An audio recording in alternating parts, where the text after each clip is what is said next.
नमस्कार। राज्य शिक्षा शोध एवं प्रशिक्षण परिषद बिहार पटना में आपका स्वागत है।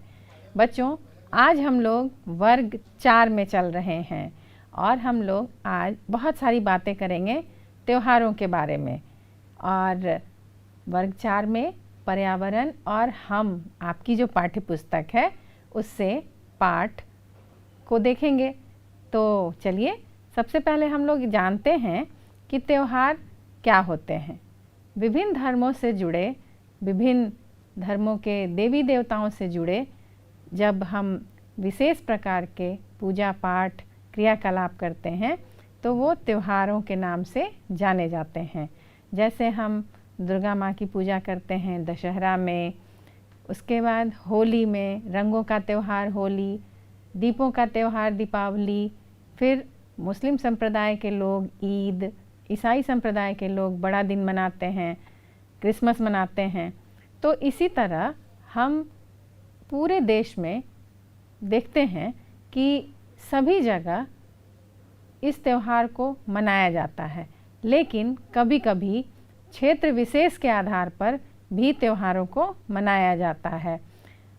कुछ त्यौहार ऐसे होते हैं जो पूरे देश में एक साथ मनाए जाते हैं, लेकिन कुछ त्यौहार ऐसे होते हैं जो स्थानीय यानी स्थान विशेष के आधार पर वहाँ के वातावरण, वहाँ के मिलने वाले संसाधन और वहाँ की संस्कृति के अनुसार मनाया जाता है।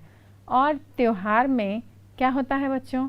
बहुत उल्लास होता है, बहुत सारी खुशियाँ होती हैं, रंग बिरंगे कपड़े पहनते हैं लोग, रंग बिरंगे भोजन बनाते हैं, तरह तरह के पकवान पकाए जाते हैं और तरह तरह के अलग अलग तरीके से पूजा पाठ और खुशियाँ मनाई जाती है। तो इसीलिए कभी कभी हम लोग देखते हैं कि एक ही त्यौहार कई जगह पर अलग अलग नामों से जाने जाते हैं। जैसे जब हम मकर संक्रांति करते हैं तो वही पंजाब में या अन्य जगहों में अलग अलग नाम से उसको जानते हैं। जैसे वहाँ बैसाखी मनाई जाती है, हम लोग मकर संक्रांति मनाते हैं। तो इसी तरह से देखा जाता है कि कभी कभी जिस त्यौहार को हम अपने नाम से पुकारते हैं उसी त्यौहार को दूसरी जगह दूसरे नाम से भी बुलाया जाता है और उसको मनाया जाता है, और मनाने का तरीका भी अलग होता है। तो बहुत सारे त्यौहार हैं हमारे देश में, और राष्ट्रीय आधार पर भी और स्थानीय आधार पर भी बहुत सारे त्यौहार मनाए जाते हैं। इन त्योहारों में हम लोग आपस में एक दूसरे से प्रेम भाव बना रहे और भाईचारा बना रहे, इसके लिए सब लोग मिलजुल कर त्यौहार मनाते हैं। तो आज का जो पाठ है बच्चों उसी से संबंधित है, और उस पाठ का शीर्षक है त्योहार और भोजन। यानी कि त्योहार में किस किस तरह के भोजन हम लोग पकाते हैं। मतलब जब फसलों को जमा करके इकट्ठा करके जब त्यौहार मनाया जाता है, जिसको हार्वेस्ट फेस्टिवल भी कहा जाता है, तो उसको हम लोग क्या कहते हैं बताइए? हाँ, बैसाखी, या फिर हम लोग मकर संक्रांति के नाम से जानते हैं। उसके बाद रंगों का त्यौहार, उसको हम लोग होली कहते हैं, दीपावली का त्यौहार, है ना। तो इसी तरह से बहुत सारे जगहों में बहुत सारे पकवान बनाए जाते हैं त्योहारों में, और उसको अलग अलग विधियों से, अलग अलग सामानों से देखिएगा कि कैसे कैसे कौन कौन से त्यौहार और कौन कौन से पकवान बनाए जाते हैं। चलिए हम लोग पाठ में देखते हैं। हमारा जो पाठ है पाठ 4, त्योहार और भोजन। बच्चों, हम लोग बातचीत करेंगे कि ये जो चित्र आप देख रहे हैं, यहाँ 4 चित्र दिए गए हैं आपकी पुस्तक में भी। तो उन चारों चित्रों के नीचे आपको उन त्योहारों के नाम लिखने हैं। जैसे दीपावली, दीपावली में हम क्या करते हैं बच्चों? सबसे पहले हम लोग अपने आसपास घर की, दुकानों की और अपने परिवेश की साफ सफाई करते हैं। क्यों करते हैं? क्योंकि कहा गया है कि स्वच्छता में ही ईश्वर का वास होता है। तो सबसे पहले हम लोग साफ़ सफाई करते हैं, पुरानी चीज़ें, टूटी फूटी चीज़ें, उसको हम लोग घर से बाहर निकाल देते हैं और सभी कोने कोने को साफ़ करते हैं। और बहुत सारे घरों में रंग रोगन का काम होता है, बहुत सारे दुकानों में सारे सामान बाहर निकाल दिए जाते हैं और पूरी तरह से सफाई की जाती है, सभी चीज़ों को धो के पोंछ कर और अपने जगह पे फिर से रखा जाता है। सभी जो टूटे फूटे सामान होते हैं उनको घर से बाहर कर दिया जाता है, या उसको फिर से बनवा लेते हैं, या फिर अगर ज़रूरत नहीं है तो उसको फेंक देते हैं। तो इस तरह से हमारे घर में जो बहुत सारे कबाड़ जमा रहते हैं उनकी भी सफाई हो जाती है और कोने कोने से गंदगी और सारा चीज़ जो बेकार है उसको बाहर कर दिया जाता है। इससे ये कहा जाता है, इसका ये एक अर्थ होता है कि हम जितने भी गंदगी और जितने भी बेकार चीज़ हैं हमारे यहाँ, उसको हम लोग घर से बाहर कर दें और अच्छी चीज़ें, साफ़ सुथरी चीज़ें हम अपने घर में रखें। और उसके बाद साफ़ सफाई करने के बाद विशेष दिन पर गणेश लक्ष्मी जी की पूजा की जाती है और अपने पूरे घर को रोशन किया जाता है। किस चीज़ से? दीपों से। यानी कि सभी जगह दीपक जलाए जाते हैं, हर घर का हर कोना, हर रास्ता, हर जगह पर दिए जलाए जाते हैं, रोशनी की जाती है। ये दीपक क्या संदेश देता है बच्चों? उजाला यानी कि प्रकाश, यानी कि अंधकार पर प्रकाश की विजय। जिस तरह हम लोग ज्ञान के प्रकाश से अपने जीवन को प्रकाशित करते हैं, जिस तरह हम लोग ज्ञान से अपने जीवन को समृद्ध करते हैं, उसी तरह से एक छोटा सा दीपक हर अंधकार को ख़त्म कर देता है। तो ये तो थी दीपावली की बात। अब हम लोग देखते हैं, देखिए जो दूसरा चित्र है उसमें दो बच्चे किसके साथ खुश हैं? ये है सैंटा क्लॉज। ये एक काल्पनिक चरित्र है। ये कब होता है बच्चों? ये होता है जब ईसाई संप्रदाय के लोग अपने धर्म को मानते हैं और वो एक त्यौहार मनाते हैं 25 दिसंबर, याद है ना आपको? 25 दिसंबर के दिन बड़ा दिन यानी कि क्रिसमस का दिन मनाया जाता है।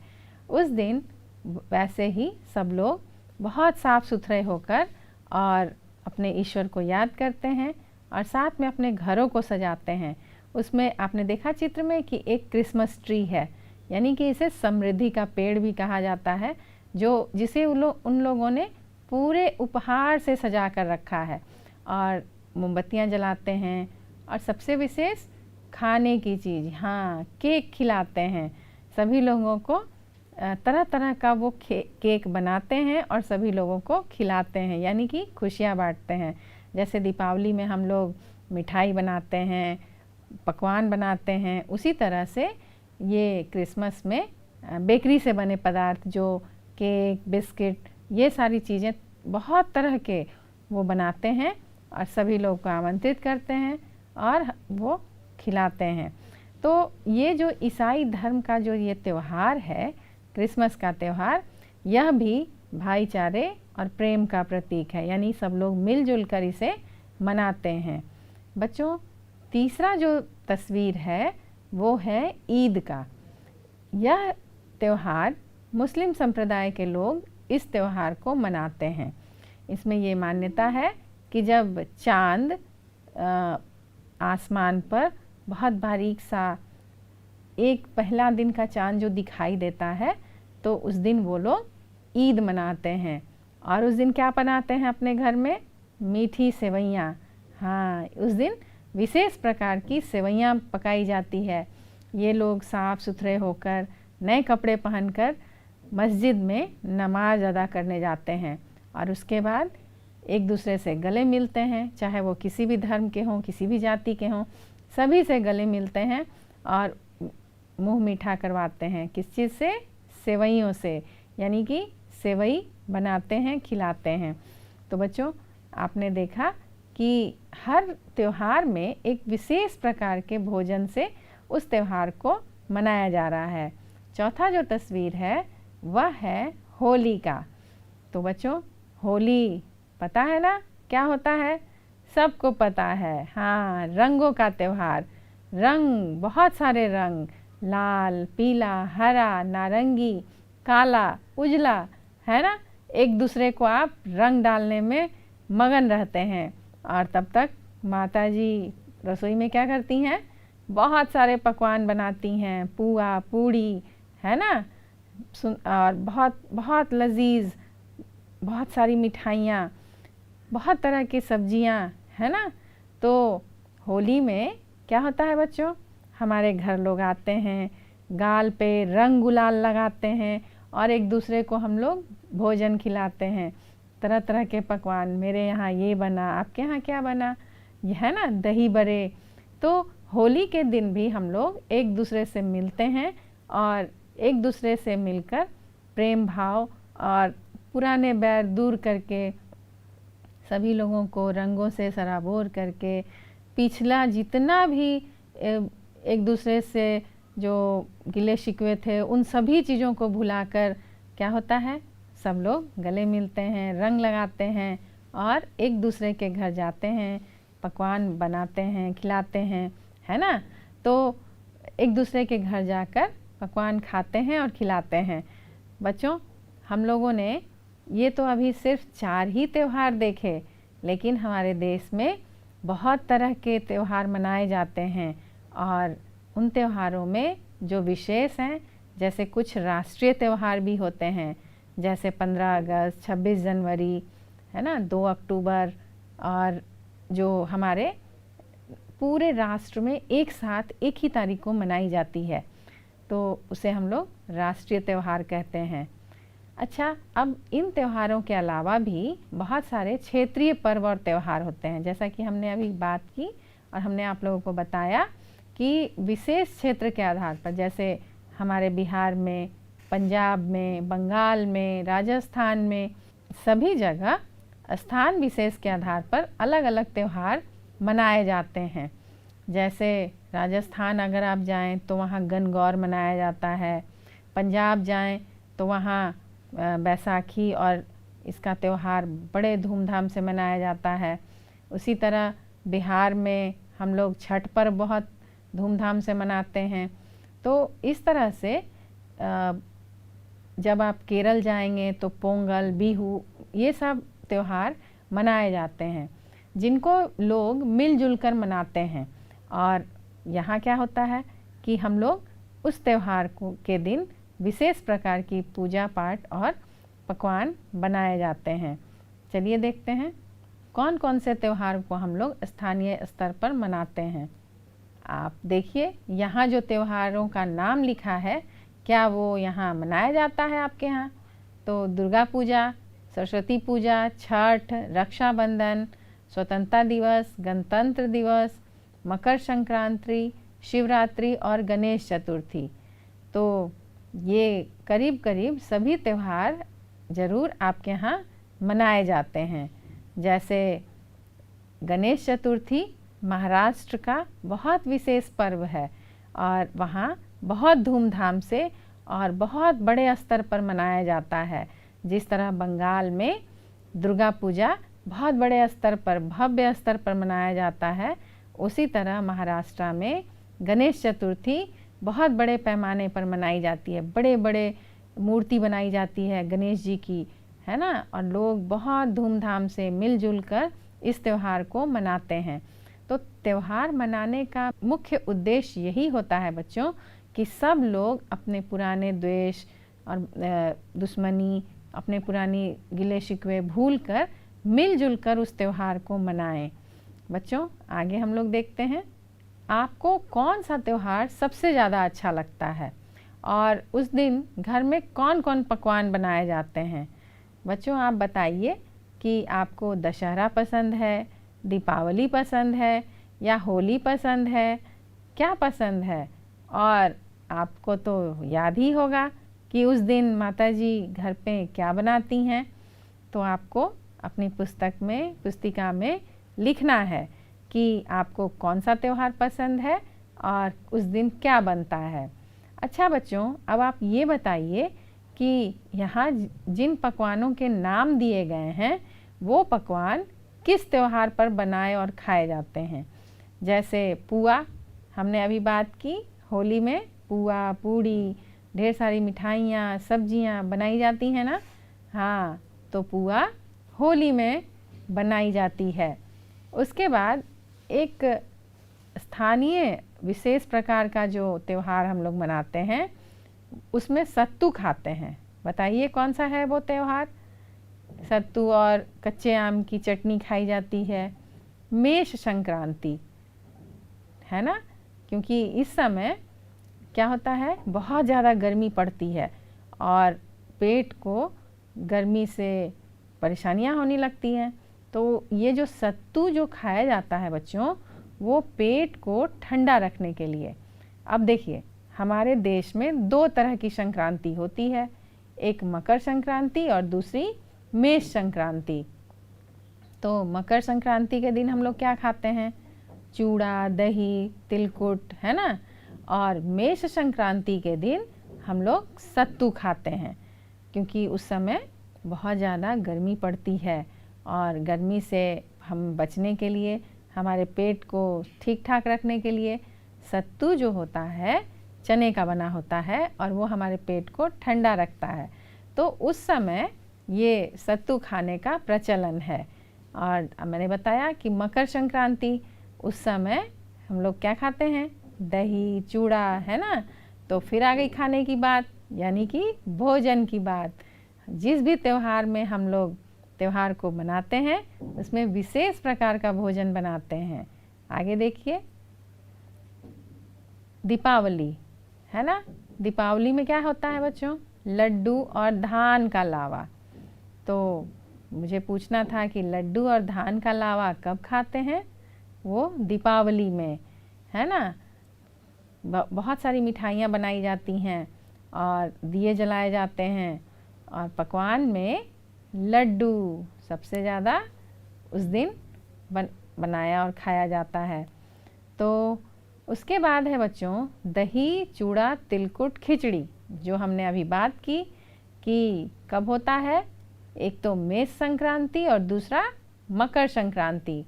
तो दही, चूड़ा, तिलकुट और उसके बाद खिचड़ी खाई जाती है मकर संक्रांति में। अभी हम लोगों ने जो चित्र में जिस त्यौहार का जिक्र किया था, उस त्यौहार में हमने केक खाया था। बताइए किस त्यौहार में हमने केक खाया था? हाँ, क्रिसमस में। उसके बाद फिर खिचड़ी की बारी आ रही है। खिचड़ी भी विशेष प्रकार से बनाई जाती है और अलग अलग जगहों में अलग अलग तरीक़ों से बनाई जाती है। तो ये खिचड़ी हम लोग कब खाते हैं? मकर संक्रांति में। अब ईद में क्या होता है बच्चों? ईद में अभी हम लोगों ने बात की मीठी सेवइयों की, हलवे की, है ना। तो हलवा या मीठी सेवइयाँ ईद में हम लोग खाते हैं। अब एक विशेष प्रकार का यहाँ एक अनाज का जिक्र किया गया है, मड़ुआ। मड़ुआ की रोटी, ये हमारे बिहार में मड़ुआ की जो रोटी बनती है, एक विशेष दिन होता है जीवित पुत्री का व्रत, जिसे माताएं करती हैं अपने पुत्रों की रक्षा के लिए। तो उस दिन मड़ुआ की रोटी खाना विशेष शुभ होता है और करीब करीब सभी महिलाएं जो माँ हैं वो इसे खाती हैं। और फिर वही है झिंगनी की तरकारी, वो भी जीवित पुत्रिका व्रत में ही खाया जाता है। तो बच्चों, आपने इस विशेष भोजन को देखा कि क्या आप जानते थे कि इतने तरह के जो पकवान होते हैं वो विशेष दिन ही खाए जाते हैं। और वैसे तो हम रोज़ चाहते हैं कि पकवान मिले, लेकिन हम रोज़ पकवान नहीं खा सकते। क्यों? क्योंकि ये बहुत गरिष्ठ होते हैं और हमारे पेट के लिए बहुत ज़्यादा स्वास्थ्यवर्धक नहीं होते। इसलिए इन सभी पकवानों को एक विशेष दिन ही खाने का ये परंपरा रखी गई है, खाने की परंपरा रखी गई है। चलिए बच्चों, हम लोग आगे और कुछ जानकारी प्राप्त करते हैं। वाह, यहाँ तो एक बड़ी सुंदर तस्वीर है। इस तस्वीर में देखिए बच्चों, क्या हो रहा है कि दो लोग मिलकर कढ़ाई में कुछ डाल रहे हैं। और वो क्या कर रहे हैं? यहाँ ज़रूर किसी ज़्यादा लोगों के भोजन की तैयारी हो रही है, यानी कि किसी बड़े भोज की तैयारी हो रही है। और इसमें आप देख रहे हैं कि बहुत सारे लोग पकाने और खिलाने में लगे हुए हैं और बहुत सारे लोग एक साथ बैठकर खा रहे हैं। तो आप देख रहे हैं कि इतने बड़े कढ़ाई में कुछ डालकर पकाया जा रहा है और कई महिलाएं मिलकर कुछ बना रही हैं। तो ये ज़रूर किसी त्योहार या शादी विवाह की तैयारी है। आप देख रहे हैं कि लोग पंक्ति में बैठकर खाना खा रहे हैं और कुछ लोग खड़े होकर भी खाना खा रहे हैं। और एक तरफ आप देखिए टेबल पर बैठे लोग हैं, खाना खा रहे हैं और दूसरे लोग उसे परोस रहे हैं। तो आप यहाँ 3 तरीके से भोजन परोसने और खाने का तरीका देख रहे हैं। ये क्या है बच्चों? आपने देखा होगा कि पहले के समय में जब शादी विवाह भोज कुछ भी होता था, वहाँ पे लोगों को बैठाकर लाइन से परोस कर खाना दिया जाता था। यानी कि सब लोग बैठ जाते थे और दूसरे लोग आकर खाना देते थे। उसके बाद क्या हुआ बच्चों कि पहले तो ज़मीन पर बैठने की व्यवस्था थी, फिर उसके बाद जब थोड़ा और हम लोग सभ्य हुए, विकसित हुए, तो क्या हुआ कि एक टेबल लगा दिया गया, उस पर लोग कुर्सी टेबल पर बैठकर लोग खा रहे हैं और परोसने वाले परोस रहे हैं। लेकिन एक और तरीका है बच्चों कि क्या हो गया कि अब एक बड़े से टेबल पे बहुत तरह के भोजन, कई प्रकार के भोजन को सजा दिया जाता है और उसके बाद वहाँ प्लेट भी रखी रहती है और लोग जो होते हैं वो जाते हैं, एक एक कर प्लेट उठाते हैं और अपने पसंद का भोजन निकालते हैं और खुद से निकाल कर खाते हैं। तो ये है एक तरीका। देखिए बदलाव आ गया है ना, कि पहले नीचे बैठकर खाए, फिर उसके बाद टेबल कुर्सी पर, और उसके बाद स्वेच्छा से जितना आपको भोजन चाहिए उतना लेकर आप खाने लगे। चलिए हम लोग आगे देखते हैं कि शादी विवाह में तरह तरह के पकवान बनते हैं। ये तो आप जानते ही हैं। आप भी किसी शादी विवाह में ज़रूर गए होंगे, तो आपने वहाँ क्या क्या खाया? तो बताइए, शादी विवाह में क्या क्या चीज़ें बनती हैं? तो कचौरी तो ज़रूर बनती है और उसके साथ एक सब्जी, कई तरह की सब्जियां बनती हैं, दाल, मिठाइयाँ, पुलाव, दही बड़े, है ना, और कहीं कहीं तो आइसक्रीम भी होती है ना। तो आप गए हैं शादी में और शादी में जो खाना बनता है उसको हम लोग क्या कहते हैं बच्चों? भोज, है ना।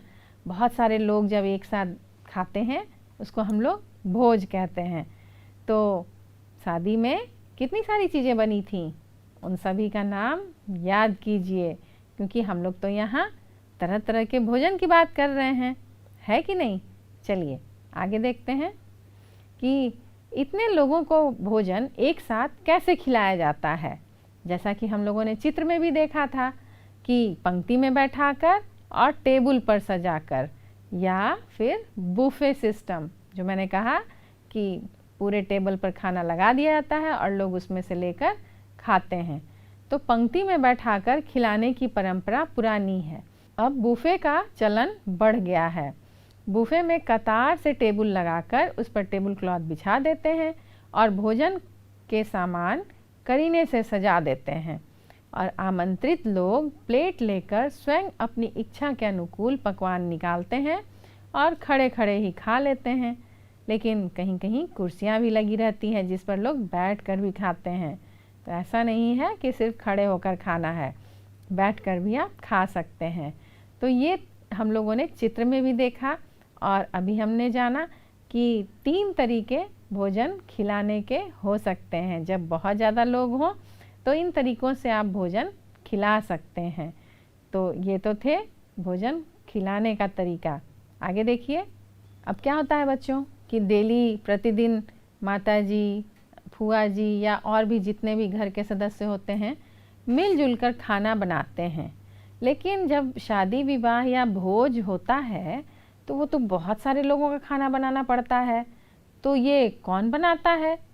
तो आपने देखा होगा कि शादी विवाह की जब तैयारियां शुरू हो रही होती हैं तो एक वहाँ हलवाई काका भी आते हैं और वो क्या करते हैं, शादी विवाह या किसी भी भोज में अब भोजन वही हलवाई काका बनाते हैं, है ना, क्योंकि उन्हें तो बहुत सारा खाना बनाने का अनुभव है कि बहुत सारा खाना जब हम बनाएंगे तो हम उसमें कितना नमक डालेंगे, कितना तेल डालेंगे, कितने मसाले डालेंगे, तो उन्हें बनाते बनाते अनुभव हो जाता है कि ज़्यादा लोगों का खाना अगर बनाना हो तो कौन सी वस्तु कितनी मात्रा में उन्हें डालनी है, तो उन्हें ये अनुभव हो जाता है।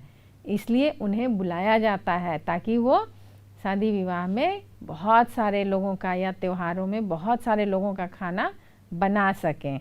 आगे देखते हैं हम लोग। क्या आपके विद्यालय में भी एक साथ भोजन कराया जाता है? अगर हाँ तो बताइए, आप विद्यालय में किस समय भोजन करते हैं? तो बच्चों, आपके विद्यालय में और भी कई विद्यालयों में मध्याह्न भोजन होता है ना, जहाँ सब लोग एक साथ मिलजुल कर खाना खाते हैं। तो विद्यालय में दोपहर के समय भोजन करते हैं, जब आपका लंच का समय होता है, जब मध्याह्न भोजन का समय होता है, यानी कि जब घंटी लगती होगी तो आप लोग सब कोई एक साथ खाते हैं बैठकर, है ना। हाँ, तो आपके विद्यालय में भोजन कौन बनाता है? क्या आपको पता है? हाँ, आपके विद्यालय में एक रसोइया होती हैं और वही आप सभी बच्चों का भोजन बनाती हैं, क्योंकि आपने देखा होगा कि रसोइया दीदी जो होती हैं वही बहुत सारा सब्जी काटेंगी, चावल धोएंगी, दाल धोएंगी और उसके बाद वो सभी सामानों को इकट्ठा करके फिर खाना बनाती हैं और बाद में आपको खिलाती भी हैं, है ना। तो रसोइया क्या जो हैं आपको स्कूल में भोजन बनाती हैं और खिलाती हैं। चलिए आगे देखते हैं कि इसी तरह से जब पकवान की, भोजन की जब बात चल रही है और बहुत सारे लोगों की जब खाने की बात चल रही है, तो एक और जगह होता है बच्चों जहाँ बहुत सारे लोग प्रतिदिन खाना बनाते भी हैं और लोगों को खिलाते भी हैं। वो कौन सी जगह है बच्चों? देखिए चित्र में दिखाई दे रहा है। सिखों के पूजन स्थल को गुरुद्वारा कहा जाता है। जैसे यहाँ जो चित्र लगी है वो पटना साहिब की चित्र है, पटना साहिब गुरुद्वारा की चित्र है और यहाँ सिखों के 10वें गुरु गोविंद सिंह का जन्म हुआ था। वहाँ एक बहुत बड़ा गुरुद्वारा है जो तख्त हरमिंदर साहब कहलाता है। यहाँ सभी श्रद्धालु भक्तों के लिए भोजन की व्यवस्था होती है। मतलब जितने लोग प्रतिदिन यहाँ दर्शन करने, घूमने आते हैं, उन सभी लोगों के लिए भोजन की व्यवस्था होती है। मतलब कि कोई यहाँ आए तो वो भूखा ना जाए, मतलब एक तरह से सेवा की भावना। तो ये जो भोजन की व्यवस्था होती है इसे क्या कहते हैं बच्चों? इसे लंगर कहा जाता है। लंगर में सभी लोग एक साथ बैठकर भोजन करते हैं। और ये भोजन बनाता कौन है बच्चों? आप तो सोच रहे होंगे कि इतने सारे लोग प्रतिदिन आते हैं तो उनका भोजन बनाता कौन है? तो भोजन सामग्री लाने से लेकर उन्हें धोने, काटने, पकाने, परोसने का काम सभी लोग, वहाँ जो भी लोग होते हैं सभी लोग साथ मिलकर करते हैं। यानी कि कोई भी प्रतिस्पर्धा की भावना नहीं होती है, सब लोग मिलजुल कर साथ में भोजन बनाते हैं और फिर लोगों को खिलाते भी हैं। वो पूरी एक व्यवस्था बनी हुई है कि सब लोग अपना सहयोग, अपना श्रम दान करते हैं। आप भी अगर चाहें तो आप वहाँ जाकर वहाँ मिलजुल कर भोजन को बनाने में सहायता कर सकते हैं, खिलाने में सहायता कर सकते हैं। इस पूरे काम को एक नाम भी दिया गया है, कार सेवा। ठीक है, कि हम लोग सेवा की भावना से उस काम को अपना श्रम दान यानी कि अपनी मेहनत से हम वहाँ लोगों का सहयोग किए। खिलाने के साथ साथ जो बर्तन धोने का भी काम है वो भी सब लोग मिलजुल कर करते हैं। ऐसा नहीं है कि वो समझते हैं कि ये जूठा बर्तन है मैं क्यों धोऊं, नहीं, ये भावना बिल्कुल नहीं है। वहाँ है कि हम लोग खिलाते तो हैं ही, साथ में जो जूठे बर्तन होते हैं उन्हें भी वो लोग बड़े प्रेम से साफ़ करते हैं। तो ये गुरुद्वारा में एक पूरी परंपरा बनी हुई है कि जो भी हमारे यहाँ आए दर्शन करने के लिए, घूमने के लिए, वो भूखे पेट ना जाएं। तो इसीलिए ये पूरा एक सिस्टम बना हुआ है। बच्चों, अब हम लोग एक मज़ेदार गतिविधि करेंगे। क्या गतिविधि है? बड़ा मज़ा आएगा, आप करके देखिए।